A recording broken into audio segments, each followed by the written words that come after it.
The laws of kashrut cover a wide range of permitted and forbidden foods. Only certain types of animals, fowl and fish are permitted. All insects are forbidden. Actually, consuming one ant is 5 times worse than consuming pork. Even those animals and fowl that are permitted, they need to be ritually slaughtered. Their blood has to be completely drained. Certain fats of animals must be removed. There are certain injuries or illnesses, specific ones, in animals that deem the animal unkosher. Then there is the laws of not mixing or consuming meat and milk. And then there are myriads of rabbinic law. But the question is, what is the reason the Torah forbids these foods? Actually, the Torah itself doesn't give any reason. That's why it has been classified as chukim, statutes, mitzvot without reason. Not like eidut, other mitzvahs that the Torah does give a reason. For example, the chagim, the festivals, Shabbat, tzitzit, or mishpatim, which are mitzvot that logic dictates, that the Torah doesn't need to give a reason. Like, for example, do not kill, do not steal, or honor your parents. So, kashrut is a chok. However, there has been an attempt to attribute the laws of kashrut to health reasons. This was attributed by none other than Maimonides himself in his book called The Guide to the Perplexed. Maimonides says there that all foods forbidden by the Torah are unwholesome and unhealthy. However, most other traditional scholars reject this theory outright, and the following are some of their arguments. If the reason for kashrut is for health reasons, why didn't the Torah include poisonous herbs? Also, why does it appear to be that Gentiles do not look any less healthy than Jews? Others argue that if kashrut is for health reasons, why were the Gentiles left out? God has mercy on all his creatures. It's a ridiculous notion to say that God says, yeah, I want the Jews to remain healthy, but all the Gentiles should get ill. Others argue that the word used in the Torah for forbidden foods is the Hebrew word tamei. Tamei means spiritual defilement, not any physical harm.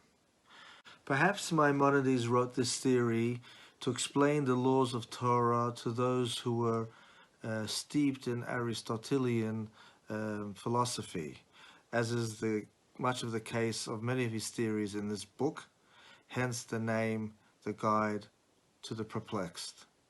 Most authorities, although they reject the theory of Maimonides and say there is no reason for kashrut, they still agree that there are fringe benefits by adhering to the laws of kashrut. And here are some of them. I'm reiterating, these are benefits, not reasons. The first is, guess, health. Historically, Jews have been less affected by epidemics throughout the ages, much less than their Gentile neighbors. Just look at the Black Plague that stormed Europe in the Middle Ages. The Jews suffered significantly less than their neighbors. It could be because they didn't consume diseased animals, they purged blood from the meat that destroyed bacteria, they might have washed their hands before meals for hygiene, and other reasons. Another benefit is self-control. You know, the Medrash says one should not say pork is undesirable. Rather, you should say pork is desirable, but God prohibited it. Self-control is a distinctive feature marking the superiority of man over beast. Another benefit is, there's a saying that says, you are what you eat. Well, the sages explain that all non-kosher animals possess negative character traits. Ruminants, on the other hand, tend to be tranquil creatures. All kosher animals are herbivorous and non-predatory. So by not eating non-kosher animals, we are protecting ourselves from transmitting negative character traits in our personality. Another benefit is compassion. By not mixing milk, which is a life-sustaining drink, with meat, which a life has to be taken, teaches us that even when meat is permitted, we should still eat it with respect. Similarly, the Torah says that the life force and the soul of a creature is in the blood. By draining the blood, we are at least respecting the animal by not, so to speak, consuming their life force. The ritual slaughtering, shchita, the sages explain, is compassionate both for the animal, and it teaches compassionate for the slaughterer. It's compassionate for the animal because the sages claim it is the best way to reduce pain of the animal when slaughtering. And it teaches also the slaughterer to be compassionate.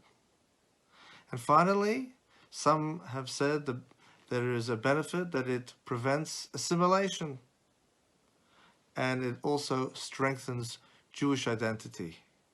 If food and drink, which is such an integral part of our life, is guided and governed by Torah and by God, that it's a constant reminder of who we are, and it strengthens our Jewish identity.